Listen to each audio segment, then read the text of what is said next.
وسلام على عباده الذين اصطفى أما بعد فأعوذ بالله من الشيطان الرجيم بسم الله الرحمن الرحيم ومن يعظم من شعائر الله فإنها من تقوى القلوب ومن يعظم شعائر الله فإنها من تقوى القلوب صدق الله مولانا العظيم. قال الله تبارك وتعالى في شان حبيبه الكريم إن الله وملائكته يصلون على النبي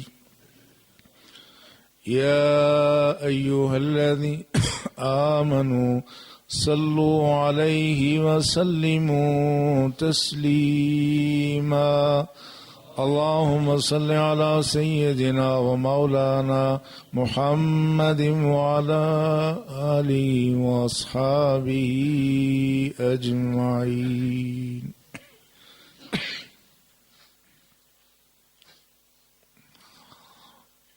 نہایت ہی احترام اور تعظیم کے لائق برادران اسلام، گزشتہ جمعۃ المبارک کے خطبے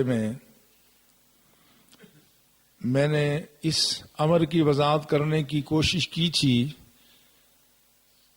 کہ رسول اللہ صلی اللہ علیہ وسلم کی محبت، تعظیم و تکریم، آپ کا ادب اور احترام یہ اس طرح کا فعل نہیں ہے کہ جس پر دین میں غلو کا اطلاق کیا جا سکے، جو شریعت کی نگاہ میں ناپسندیدہ ہے۔ وہ مبالغہ اور غلو یہ ہے کہ انبیاء کرام میں وہ صفات ماننا جو اللہ کی صفات خاصہ ہیں، یہ شرک ہے، کفر ہے۔ اس کے علاوہ جو اللہ کی دین سے کسی میں کوئی صفت ہے اور یہ عقیدہ رکھنا کہ یہ صفت اللہ کی عطا ہے اور یہ صفت کا بھی اللہ کی اس صفت سے کوئی تقابل، کوئی توازن نہیں ہو سکتا، یہ عین ایمان ہے۔ لہذا انبیاء کرام کی محبت اور ان کا احترام یہ دراصل اللہ کا ہی احترام ہے۔ اللہ کی ذات اگرچہ اس کے نشانات جا بجا ہیں، مگر جا بجا کیا ہر مقام پر اس کا نشان ہے، مگر اس کے باوجود وہ خود بے نشان ہی ہے۔ اس کا کہاں نشان نہیں ہے، مگر اس کا کہاں نشان ہے۔ اللہ وہ وحدہ لا شریک جس کا ادراک ہم آواز سے نہیں کر سکتے، جس کو دیکھا نہیں جا سکتا اور جس میں حواس اس کا احاطہ نہیں کر سکتے، اس ذات کے ساتھ جس کا جتنا تعلق ہے اس کا اسی قدر احترام یہ رب کا ہی احترام ہے۔ اس بے نشان کی جو سب سے بڑی نشانی ہر دور میں رہی ہے، وہ اس دور میں اللہ کا نبی تھا، اور وہ ساری نشانیاں ذات مصطفیٰ میں اللہ نے یکجا کر کے رکھ دی ہیں۔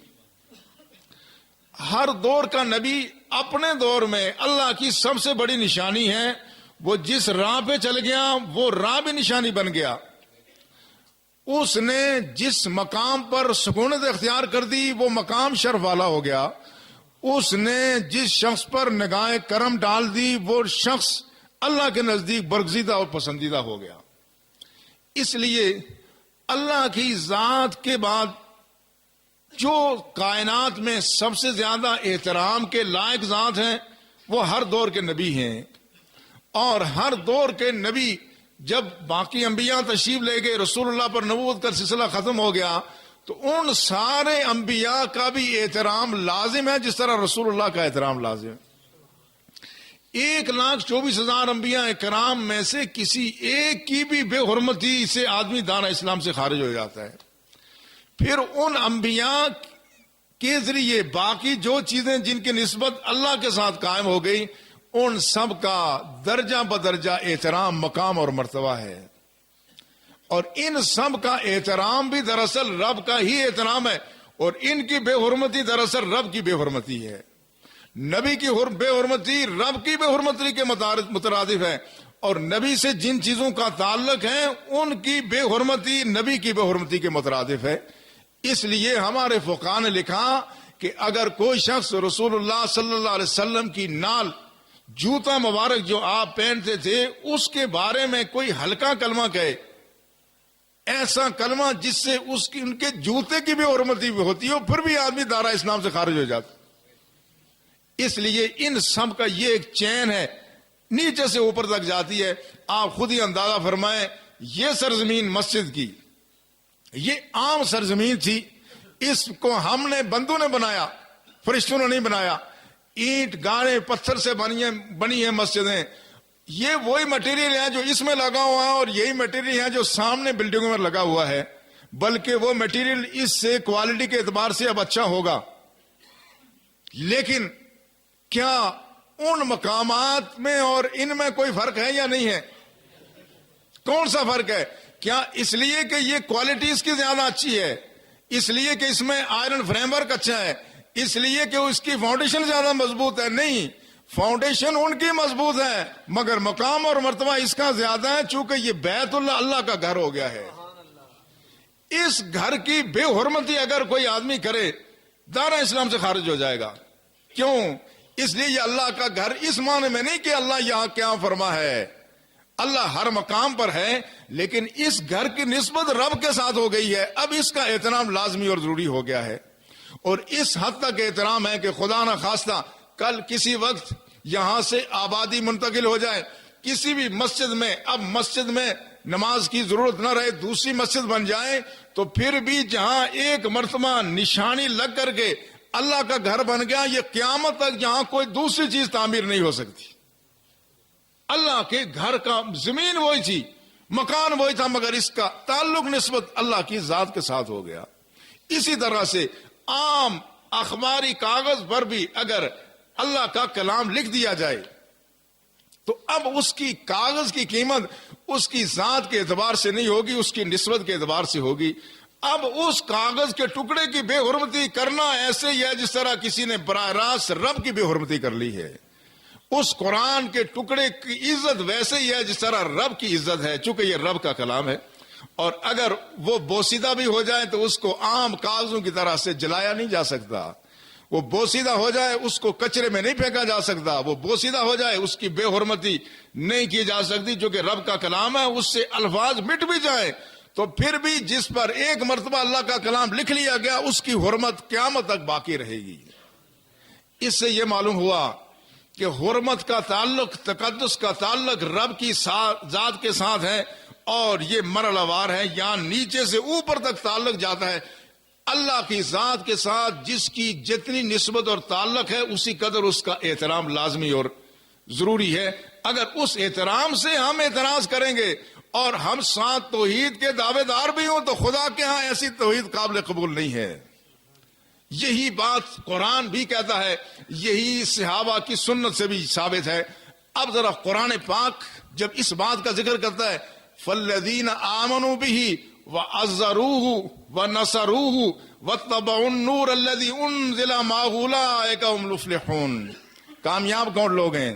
فَالَّذِينَ آمَنُوا بِهِ، جو اس نبی پر ایمان لائے. اگر محض ایمان لانا ہی کافی ہوتا تو اگلی بات نہ ہوتی. فَالَّذِينَ آمَنُوا بِهِ، کامیاب کون ہوں گے؟ جو اس پر ایمان رہے. وَعَزَّرُوهُ، اور اس نبی کی تعظیم و تکریم کی. یہ لفظ تعزیر عربی زبان میں احترام میں مبالغے کے لیے استعمال ہوتا ہے. جہاں کمال کا احترام اس کے لیے لفظ تعزیر استعمال. فَالَّذِينَ آمَنُوا بِهِ وَعَزَّرُوهُ، محض تعظیم نہیں ہے.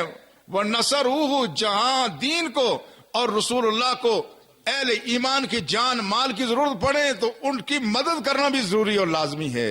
یہ بھی احترام اور محبت کا تقاضا ہے. وَاتَّبَعُوا النُّورَ الَّذِي أُنزِلَ مَعَهُ أُولَٰئِكَ هُمُ الْمُفْلِحُونَ. صرف زبانی بات نہیں ہے، ساتھ ہی وہ جو نور جو رسول اللہ لے کے آئے، وہ نور کون سا ہے؟ قرآن کا نور ہے. پھر اس کی اتباع بھی کی تو فرمایا اولئک هم المفلحون، یہی لوگ کامیاب ہیں. لہذا اتباع رسول، ایمان رسول کے ساتھ احترام رسول بھی ضروری ہے. اس لیے کہا گیا وَتُعَزِّرُوهُ وَتُوَقِّرُوهُ وَتُسَبِّحُوهُ بُكْرَةً وَأَصِيلًا. صبح و شام اللہ کا ذکر ضرور کرو، اللہ کے سامنے سیدھا ریز ہو جاؤ. وَتُعَزِّرُوهُ وَتُوَقِّرُوهُ، لیکن نبی کی تعظیم اور توقیر کرو. نبی کی تعظیم اور توقیر کو الگ کر کے کوئی آدمی سیدھا کرے خدا کے، اس کا سیدھا قابل قبول نہیں ہے. یہ تعظیم و توقیر رسول یہ دین کی جان ہے، یہ دین کی بنیاد ہے. اور اس بات کو صحابہ کرام نے پوری طرح سے سمجھ لیا تھا. گزشتہ جمعۃ المبارک میں نے صحابہ کرام کے وہ اعمال بتائے کہ جو رسول اللہ کی تعظیم و تقریب میں صحابہ جو مبالغے سے کام لیتے تھے، وہ ایسے لوگ نہیں تھے جو جاہل لوگ ہوں، وہ ایسے لوگ نہیں تھے جو ملنگ قسم کے لوگ ہوں جو چاہیں کریں. وہ ایسے لوگ تھے. اللہ کے رسول نے فرمایا اصحابی کن نجوم، یہ میرے پروردہ میری درسگاہ کے پڑے ہوئے لوگ یہ ایسے ہیں، یہ آسمان رشد و ہدایت کے ستارے ہیں. بے ایہم اقتدیتم اہتدیتم، ان میں سے جس کے پیچھے چلو گے تم ہدایت پا جاؤ گے. جب صحابہ نے اس بات کو سمجھ لیا، اور تعظیم رسول میں صحابہ اس حد تک مبالغہ کرتے تھے کہ کبھی کوئی کام خواہ وہ ان کی عقل مانے یا نہ مانے، مگر انہوں نے رسول اللہ کو وہ کام کرتے ہوئے دیکھا. اگر عقل نہیں بھی مانتی تو اس کام میں وہ اپنے لیے سعادت ہی سمجھتے تھے.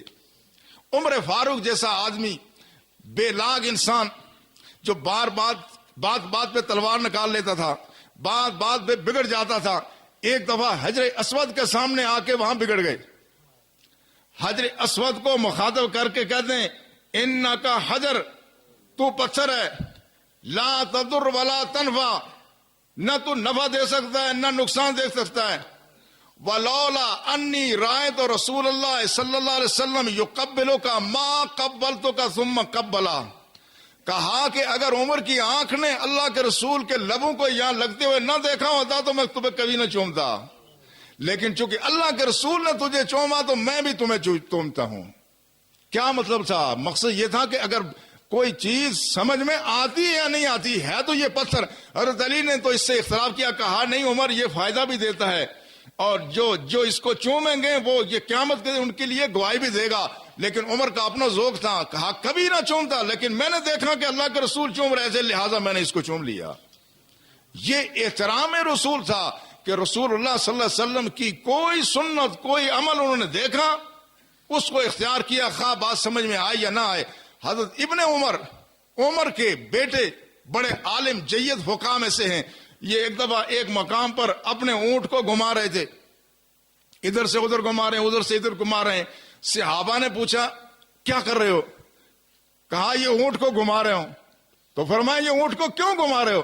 کہا واللہ ما ادری رایت رسول اللہ صلی اللہ علیہ وسلم فعلہ فافعلوا. کہا مجھے نہیں پتا، میں نے ایک دفعہ دیکھا رسول اللہ اپنے اونٹ کو یوں گھما رہے تھے، میں بھی گھما رہا ہوں. میں نے دیکھا رسول اللہ کی ادا میں نے دیکھی، مجھے نہیں پتا کہ اللہ کے رسول کیوں گھما رہے تھے. صحابہ نے کہا وہ تو کسی مقصد کے لیے گھما رہے. کہا مجھے مقصد کا پتا نہیں، میں نے دیکھا اللہ کے رسول ایسے کر رہے تھے، میں بھی ویسے کر رہا ہوں. یہ ہے حرمت رسول، اور یہ ہے وہ مقام، یہ ہے اتباع رسول میں صحابہ ہمارے لیے معیار حق ہے. صحابہ نے جو کام کر لیا وہ ہمارے لیے حجت ہے، ہمارے لیے سند ہے، اور جس کام سے انہوں نے اپنے آپ کو الگ رکھا وہ بھی ہمارے لیے حجت ہے، ہمارے لیے سنت ہے. آپ ذرا اندازہ فرمائیں، اللہ کے گھر کا طواف کرنے کے لیے آج عازمین حج بیت اللہ مکہ المکرمہ میں جمع ہیں. آج وہاں ایک بہار کسی کیفیت ہے، وہ تو سدا بہار علاقہ ہے، مگر اس موقع پر وہاں حجاج عازمین حج وہاں جمع ہیں، اور اللہ کا حکم ہے فَلْيَطَّوَّفُوا بِالْبَيْتِ الْعَتِيقِ. اس بیت عتیق، یہ جو پرانا دنیا کا پہلا عبادت خانہ ہے، اس کا تم طواف کیا کرو. اور رسول اللہ صلی اللہ علیہ وسلم نے فرمایا یہ بیت اللہ کا طواف یہ نماز کی طرح سے ہے، البتہ اس میں بات کرنے کی اجازت ہے، اس میں بھی آدمی کوئی غیر شرعی بات نہیں کر سکتا۔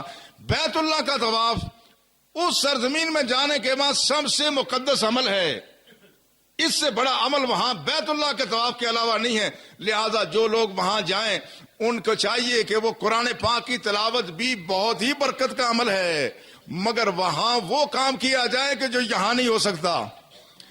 تلاوت یہاں بھی ہو سکتی ہے، ذکر اذکار یہاں بھی ہو سکتا ہے، مگر بیت اللہ ہر جگہ نہیں مل سکتا، وہاں کثرت سے اللہ کے گھر کا طواف کیا جائے۔ مگر وہ منظر دیکھیں جب رسول اللہ ہجرت کر کے مدینہ تشریف لے گئے، 7 صحابہ بھی گئے، حضرت عثمان بھی چلے گئے۔ جب صلح حدیبیہ کا موقع ہے تو رسول اللہ صلی اللہ علیہ وسلم 1400 صحابہ کو تقریباً ساتھ لے کے جب واپس تشریف لائے، حدیبیہ کے مقام پہ پڑاؤ ڈالا، اس کے بعد مذاکرات شروع ہو گئے۔ رسول اللہ بیت اللہ کی زیارت کرنا چاہتے تھے صحابہ کے ساتھ، مشرکین تیار نہیں تھے۔ حضرت عثمان کے چونکہ رشتہ دار کافی تھے مکہ المکرمہ میں، رسول اللہ نے ان کو اپنا ایلچی اور اپنا سفیر بنا کر کے بھیجا۔ جب یہ آئے بیت اللہ کی زیارت کی تو مشرکین نے یہ کہا کہ ہم محمد صلی اللہ علیہ وسلم اور ان کے باقی ساتھیوں کو تو یہاں نہیں آنے دیں گے، اس دفعہ زیارت نہیں کرنے دیں گے، ہاں البتہ تم آئے ہو تو تم طواف کر لو، تم آئے ہو تو تم طواف کر لو۔ یہ 6 سال کے بعد کی بات تھی، 6 سال تک بیت اللہ کے طواف کی حضرت عثمان کو سعادت حاصل نہیں ہوئی۔ اب مشرکین کہہ رہے ہیں کہ تم طواف کر لو، اللہ کا حکم ہے فَلْيَطَّوَّفُوا بِالْبَيْتِ الْعَتِيقِ، جب موقع ملے اس گھر کا طواف کر لیا کرو۔ اب حضرت عثمان کی نگاہ کس طرف جا رہی ہے؟ حضرت عثمان طواف کرتے تو کیا اس طواف کا ثواب نہ ہوتا؟ یقیناً ہوتا، اللہ کا بھی حکم ہے، اس گھر کے طواف میں کوئی ممانعت نہیں ہے، مگر انہوں نے کہا ما کنت فعلت حتی یطوف بی رسول اللہ صلی اللہ علیہ وسلم، کہا پھر میں اس گھر کا طواف کیسا کروں کہ میرے رسول ابھی طواف نہیں کر پائے ہیں۔ کہا میں گھر کا طواف نہیں کرتا جب تک کہ اللہ کے رسول نے طواف نہیں کیا، اللہ کے رسول ساتھ ہوتے تو میں طواف کرتا، اب تم نے اللہ کے رسول کو روکا ہوا ہے، جب تک اللہ کا رسول طواف نہیں کرے گا اس وقت میں طواف نہیں کروں گا۔ اس سے کیا معلوم ہوا؟ اس سے یہ معلوم ہوتا ہے کہ حرمت رسول یہ دین کی اساس، یہ بنیاد ہے۔ اللہ کے رسول نے اگر کوئی کام نہیں کیا تو احتراماً اگر صحابی نہیں کرتا، اور اس پر اگر خدا نہ خواستہ حضرت عثمان کا یہ فعل، یہ عمل خدا کو ناپسندیدہ ہوتا تو پھر کیا ہوتا؟ میں پچھلی دفعہ عرض کر چکا، یہ صحابی کا عمل ایسا نہیں ہے کہ کونے میں بیٹھے ہوئے آدمی کوئی کچھ کرتا رہے، یہ صحابی کا عمل جب اللہ کے رسول کو علم ہو جائے، اس پر اگر وحی میں اس کی تردید نہ ہو، اس کا مطلب ہے کہ اللہ کی منشا اور مرضی یہی ہے۔ اب اللہ کے رسول کو علم ہوا آسمانوں سے وحی نازل ہو رہی ہے، مگر آسمانوں سے وحی نازل ہوئی تو عثمان کے اس عمل کی تردید نہیں کی گئی۔ معلوم یہ ہوا کہ اللہ کے رسول کے احترام میں اور ان کے ادب میں اگر کوئی کام چھوڑ بھی دیا جائے تو پھر بھی اس پر اللہ کے ہاں مواخذہ نہیں ہے۔ یہ حرمت رسول کا یہ تسلسل ہے جو رسول اللہ صلی اللہ علیہ وسلم کے زمانے سے لے کے تسلسل سے اس دور تک چلا آ رہا ہے۔ اب اگر آپ یہ پوچھیں کہ اگر یہی سنت صحابہ بھی ہے، قرآن کا منشا بھی یہ ہے، احادیث بھی اس بات پہ دلالت کرتی ہیں کہ اللہ کے رسول کا ادب و احترام دین کی جان ہے، دین کی اصل ہے، تو یہ اللہ کے رسول کے احترام کو غلو کے ساتھ جوڑنا اور بنی اسرائیل کے ساتھ جوڑنا، یہود اور نصارہ کے ساتھ جوڑنا، یہ تصور کہاں سے آیا؟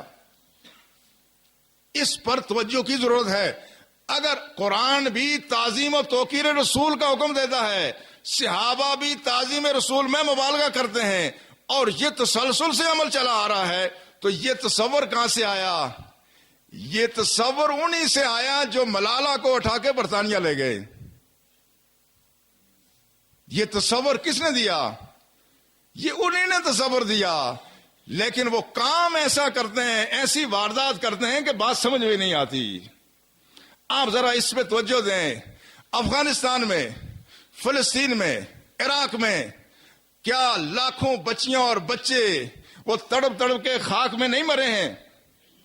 کیا کارپیٹ بمبنگ کے نتیجے میں معصوم بچے ہلاک نہیں ہوئے ہیں؟ کیا ڈرون حملے میں معصوم بچے نہیں مارے گئے؟ مگر کسی بچے کی آہو بکا پر کسی خاتون اور کسی انسان کے بہتے ہوئے خون پر کبھی ان کا سینہ نہیں پسیجا، ان کا دل نہیں پسیجا. کیا ہوا؟ یہ ملالہ کہاں سے کیسے آ گئی؟ ہم کہتے ہیں ملا وہ بچی ہے، وہ بچی اگر غیر مسلم بھی ہو تو کسی بچی کو نشانہ بنانا، تشدد کرنا، یہ دین میں اس کی گنجائش نہیں ہے. اللہ کے رسول تو پھلدار درختوں کو کاٹنے سے منع فرماتے تھے جائے کہ بچوں کو قتل کیا جائے، بچوں کو مارا جائے. وہ ایک الگ پہلو ہے. اور ایسے کسی عمل کی آج تک کسی نے حمایت نہیں کی. مسجدوں میں بم دھماکے ہوں، خود کچھ بم دھماکے ہوں، یا معصوم لوگوں کو قتل کیا جائے خواہ وہ مسلمان نہ بھی ہوں، پھر بھی اس کی کسی نے حمایت نہیں کی. لیکن ملالہ کا جو کیس ہے اس کے پیچھے بات کچھ اور ہے. بات یہ ہے کہ ہر وہ شخص جو اپنے دین، اپنی تہذیب، اپنے ثقافت کے خلاف بات کرے گا، اہل مغرب اس کو اپنی آنکھوں پہ بٹھاتے ہیں. ہر وہ شخص جو دین کا باغی ہو، ہر وہ شخص جو دین کی روایات کے خلاف بات کرے، اہل مغرب کے لیے وہ سب سے زیادہ قیمتی سرمایہ ہے. سلیمان رشدی اس لانتی نے ایک ایسی بے خدا بات کی کہ جو آج بھی مغرب کے علمی حلقوں میں بات کریں تو وہ شرمندہ ہو جاتے ہیں. جو اللہ کے قرآن کو کہتے ہیں سیٹنک ورسز، یہ اس کی کتاب کا نام ہے. وہ اللہ کے قرآن کو کہتا ہے یہ شیطانی آیتیں، معاذ اللہ معاذ اللہ. اور اہل مغرب نے اس کو جا کے سر کا خطاب دیا ہے، اس کی حفاظت کی ہے. ہر وہ شخص جو دین کا باغی، دین کا مجرم ہو، اہل مغرب اس کو ہاتھوں ہاتھ دیتے. یہاں پر بھی وہی جذبہ کار فرما ہے. اور اس میں پیغام یہ دیا جا رہا ہے کہ جو شخص بھی دین کے ساتھ بغاوت کرے گا اس کو ہم اٹھا لیں گے. جو شخص دین سے بغاوت کرے گا. اب یہ بھی کتنی گھنونی بات ہے، وہ اس بچی کو بھی اعلی کار بنایا گیا، اور بچی کو اعلی کار بنایا اس کے باپ نے، اور اس کے باپ کو اعلی کار بنایا اوباما جو اس کا باپ ہے. یہ چین آگے چلتی جا رہی ہے. یہ جو تصور ہے اس میں مسلمانوں کو ایک خاموش پیغام دیا جا رہا ہے کہ جو شخص اپنے دین سے بغاوت کرے گا اس کا ہم تحفظ کریں گے. اس کے نتیجے میں پیغام آج بھی یہ مسلمان جہاں بہت عقیدے والے اور بہت ایمان والے لوگ ہیں، وہاں ایسے کمزور لوگ بھی ہیں کہ آج بہت سارے لوگ اپنی بیٹیوں کو ملالہ بنانے کی سوچ رہے ہوں گے کہ کاش کہ ملالہ ہماری بیٹی ہوتی تو ہمیں بھی کچھ مل جاتا، کچھ ڈالر مل جاتے، کچھ شہرت مل جاتی. اور کئی ممکن ہے اب اس منصوبہ بندی میں ہو کہ ہم بھی اپنے گھروں میں ملالہ جیسی بچیاں پیدا کریں جن کو استعمال کریں اپنے پیٹ کی خاطر. لہذا جہاں یہ صورتحال ہو وہاں اب ہمیں رسول اللہ صلی اللہ علیہ وسلم کی محبت اور ادب و احترام کا یہ نصاب اپنے کتابوں میں شامل کرنا پڑے گا. اب احترام رسول ہمارے نصاب کا لازمی حصہ ہوگا. اب غلو کے نام پر ہم نے پہلے جو غلطیاں کی ہیں، اللہ کے رسول کی عظمت کو چھپایا ہے، اللہ کے رسول کے تقدس اور حرمت کو ہم نے بیان نہیں کیا. اب ہمیں ایسا کرنا پڑے گا چونکہ ہمارا مخالف، وہ پورا مغرب کا پورا بلاک ہمارا مخالف ہے، اور وہ یہی تصور دے رہا ہے جو دین کی بے حرمتی کرے گا وہ ہمارے نزدیک معزز ہو جائے گا. ہم نے بتانا ہے کہ جو آدمی دین کی حرمت کرے گا، اللہ کے رسول کی حرمت کا پہ قائم رہے گا، وہ ہمارے سر کا تاج ہے. یہ پیغام پہنچانے کی ضرورت ہے. لہذا اس مرحلے پر میں اپنی بات کو اسی طرف لے جاتا ہوں کہ اللہ کے رسول کے ساتھ جن چیزوں کا واسطہ ہو گیا وہ ساری چیزیں قابل حرمت ہیں. اس لیے قرآن کہتا ہے ان الصفا والمروہ من شعائر اللہ. یہ صفا اور مروہ کی پہاڑیاں یہ شاعر اللہ، شاعر کہتے ہیں نشانی اور علامت کو، یہ اس بے نشان کی نشانیاں ہیں. ان الصفا والمروہ من شعائر اللہ. یہ صفا اور مروہ کے دوران آپ نے لوگوں کو دوڑتے ہوئے دیکھا ہوگا، ٹی وی پہ آپ دیکھتے ہوں گے وہ صحیح کا جو منظر ہے. یہ صفا اور مروہ کیسے بن گئی؟ یہ اللہ کی علامتیں کیسی بن گئی؟ ان کا احترام کیوں ہو گیا؟ فرمایا وَمَن يُعَظِّمْ شَعَائِرَ اللَّهِ فَإِنَّهَا مِن تَقْوَى الْقُلُوبِ. جو اللہ کی نشانیوں کا احترام کرے گا یہ اس کے تقوی کا اظہار ہوگا. اس صفا مروہ پہ کیا ہوا؟ سب لوگ اہل ایمان اس تاریخ کے پس منظر سے واقف ہیں. صفا مروہ پہ ہوا کیا تھا کہ حضرت ہاجرہ کو چھوڑ کے ابراہیم جب واپس گئے اور وہ بچہ جب کچھ چھوڑا پانی پینے کو تھا ختم ہو گیا، جب بچہ تڑپا تو ماں تڑپی، پر ماں بچے کو تڑپتے ہوئے دیکھ نہیں سکتی تھی، وہاں سے تڑپی تو صفا پہ گئی، اور صفا سے جب واپس گئی پتہ ہے کہ یہاں پانی نہیں ہے، پر ماں بچے کی یہ کیفیت دیکھے کس طرح سے وہاں سے جب مروہ کی طرف دوڑی تو جب نیچے گئی تو وہاں سے بچہ نہیں نظر آ رہا تھا، تو وہاں سے رفتار تیز کر دی۔ آج بھی حاجی جب وہاں سے جاتے ہیں، میلین اخضرین دو سب ٹیوب لائٹیں لگی ہوئی ہیں، ان کے درمیان حاجی کو دوڑنا پڑتا ہے۔ کون دوڑا تھا؟ یہ نبی نہیں دوڑا، نبی کی بیوی دوڑی تھی، نبی کی ماں دوڑی تھی۔ پر مروہ پہ گئی، وہاں سے پھر صفا پہ آئی، جب وہاں سے گزرتی تھی دوڑتی تھی، اس لیے کہ بچہ نظر نہیں آتا تھا۔ آج جب تک کوئی حاجی وہاں سے دوڑ کے نہ گزرے، اگر اس کے جسم میں جان ہے تو اس کے حج میں کمی واقع رہتی ہے کہ اس نے اللہ کی اس بندی کے اس بات کی نقل نہیں کی۔ آج یہ جو طواف ہو رہا ہے، یہ طواف کے دوران جو سینہ تان کر کے چلا جاتا ہے، دنیا میں کہیں بھی سینہ تان کر کے چلنا، ولا تمشی فی الارض مرحا، یاد رکھو زمین میں اکڑ کر کے نہیں چلنا، انک لن تخلق الارض ولن تبلغ الجبال طولا۔ خدا کے بندو، تم اکڑ کے نہ چلنا، تم نہ پہاڑوں کی چوٹیاں سر کر سکتے ہو، نہ زمین کو پھاڑ سکتے ہو، کیا کر سکتے ہو؟ اکڑ کر چلنا شرعن حرام اور ناجائز ہے۔ لیکن جب صحابہ رسول اللہ کے ساتھ وہاں چلے تو مشرکین نے طنز کیا کہ یہ لوگ کیا لڑیں گے، یہ سارے یہ پتلے دبلے، یہ بیماریوں کے مارے ہوئے، غربت افلاس کے مارے ہوئے۔ اللہ کے رسول نے صحابہ سے کہا اس طرح چلو، اس طرح پہلوان سینہ تان کے چلتے ہیں۔ وہ تو چل پڑے، مگر آج بھی وہاں سینہ تان کر کے چلنا یہ سنت پا گئی۔ آج روئے زمین پر کہیں بھی آدمی اکڑ کے چلے گا گناہگار ہوگا، وہاں اکڑ کر چلے گا آدمی کو ثواب ملے گا۔ پتہ چلتا ہے ان لوگوں کی اداؤں کو اللہ نے عبادت میں شامل کر دیا ہے، اور انہی کی اداؤں کا ایک نام قربانی بھی ہے۔ رسول اللہ فرمایا سنت ابیکم ابراہیم، یہ ابراہیم علیہ السلام کی سنت ہے۔ ابراہیم علیہ السلام کی تو آزمائش تھی، اللہ نے بیٹے کی آزمائش لی، بیٹے کی آزمائش کی کہ قربانی دو، ابراہیم علیہ السلام نے قربانی کر دی پر نہیں ہوئی، اس کا واقعہ تو آئندہ انشاءاللہ عرض کریں گے۔ لیکن اللہ نے فرمایا وَتَرَكْنَاهَا فِي الْآخِرِينَ، ہم نے اس قربانی کو قیامت تک آنے والے لوگوں کے لیے زندہ رکھ دیا ہے۔ اللہ کے نیک بندوں کی اداؤں کی نقل یہ بھی ہمارے لیے عبادت کا درجہ رکھتی ہے، اور وہ قربانی آج ہم بھی دیں گے۔ اس لیے اس مرحلے پر میں ایک مسئلہ بھی آپ حضرات کے گوش گزار کر لوں، جو رسول اللہ صلی اللہ علیہ وسلم نے 9 ذی الحج کو عرفات کے میدان میں صحابہ سے مخاطب ہو کے فرمایا تھا، فرمایا یا ایھا الناس ان علی کل اہل بیت فی کل عام اضحیہ، کہا لوگوں یاد رکھو تم میں سے گھر کے ہر فرد پر بشرطے کے صاحب نصاب ہو، گھر کے ہر فرد پر بشرطے کے صاحب نصاب ہو، فی کل عام اضحیہ، ہر سال قربانی واجب ہوگی۔ صاحب نصاب کون ہے؟ جس کے پاس اپنی ضرورتوں سے اضافی 52,000 روپے نقد یا اس کے برابر سونا یا چاندی موجود ہو تو وہ آدمی صاحب نصاب ہوگا۔ لہذا قربانی کا اہتمام پہلے ہی کر لیں، چونکہ آگے شاید جانور زیادہ مہنگے ہو جائیں گے۔ لہذا جس کے پاس 52,000 روپے موجود ہے، خواہ بینک میں ہے، جیب میں ہے، کہیں بھی ہے، پرائز باؤنڈ ہے، کسی صورت میں ہے، سونا چاندی ہے، اس آدمی پر قربانی واجب ہے، یہ قربانی کرنے پڑے گی۔ اور فرمایا بکل شعرۃ حسنہ، رسول اللہ فرمایا ہر بال کے بدلے اللہ نیکی عطا فرمائے گا۔ یہ قربانی بھی حضرت ابراہیم علیہ السلام کی سنت ہے۔ اور ان 10 دنوں میں یہ جو دن شروع ہو گئے ہیں، اس میں اعمال کا ثواب بہت بڑھ جاتا ہے۔ ترمذی اور ابو داؤد شریف کی حدیث ہے، رسول اللہ نے فرمایا جتنا اجر و ثواب ان 10 دنوں کے اعمال کو بندوں کو ملتا ہے، اتنا کسی اور دن میں نہیں ملتا۔ تو صحابہ نے عرض کیا یا رسول اللہ، کیا آدمی جہاد کرے تو جہاد کا ثواب بھی اس سے کم ہے؟